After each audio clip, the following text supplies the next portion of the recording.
Ильяс Жансүгіров. Ильяс Жансүгіров қазақ лирикасының бар саласында қалам тербеген лирик ақын. Қазақ поэзиясының өркендеуіне елеулі үлес қосқан саласы пейзаждық лирика. Табиғат туралы өлеңдерінде қалам ұшымен өлеңді өрнектеп сурет салғанын аңғарамыз. Жазғы тұрым, жазғы таң, жазғы шілде, күз, қыс, мезгіл суреттері, жел, жетісу суреттері өлеңдері оның айғағы. 1925 жылы қазақ поэзиясына жаңалық әкелген жетісу суреттері өлеңі. Жетісу суреттері өлеңі жер жәннаты, сұлулық символы туған жерінің табиғатына арналады.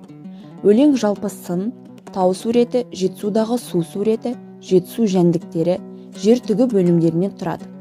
Жер таппан жерге жетер жетісуым дей келе, жетісу кеудең асқар аяғын көл. Қоңыр құм мықыныңда бар сексеуілдеп, жетісудың кескін келбетімен ерекше таныстырады. Жалпы қазақтың табиғатын, көк аспан, қара жер, сұлу табиғатын биік таулармен ерекше байланыстырады. Жетісудың тіршілігін, сұлулығын, байлығын, жан-жануарын бір өлеңге сыйғызады. Тарбиған, тарбағатай жердің құны, шоқысын бүркітінің ішегі, қойыпты сәукеледей жарастырып, талғартау, талғыр ала шоқы биік.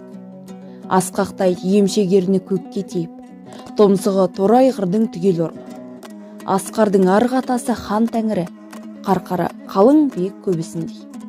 Албаның албыт ерке енесіндей, қарағай қапталдағы жынысаршы, қыдырлы малдың құтты елесіндей.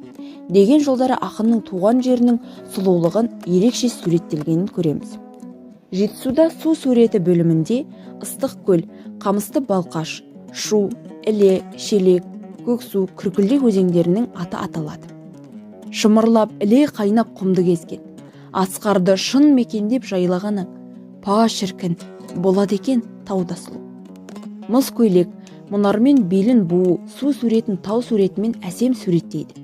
Жетісу жәндігі бөлімінде аңдар мен жәндіктерді, тышқан сілеусін, ителгі, қырғи, аю, бұғы, бұлан, таутеке барлығы 28 аңдар мен жәндіктердің атын қосқан.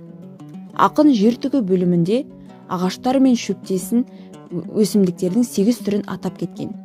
Ағаш пен бұталардан долана, ырғай, арша, қызылқайың, барша, шынар секілді 31 түрі кездесе, еңлік, сүттіген, мейіз, киіз-киік, көкемарал, шоқайна секілді 50 шөп түрі аталады. Суретін сөз баяндап жеткізе алмас, жерінің жетісудың бәрі сондай, деп аяқталар Ильяс ақынның жетісу суреттері өлеңін оқуға барша оқырмандарды шақырамын.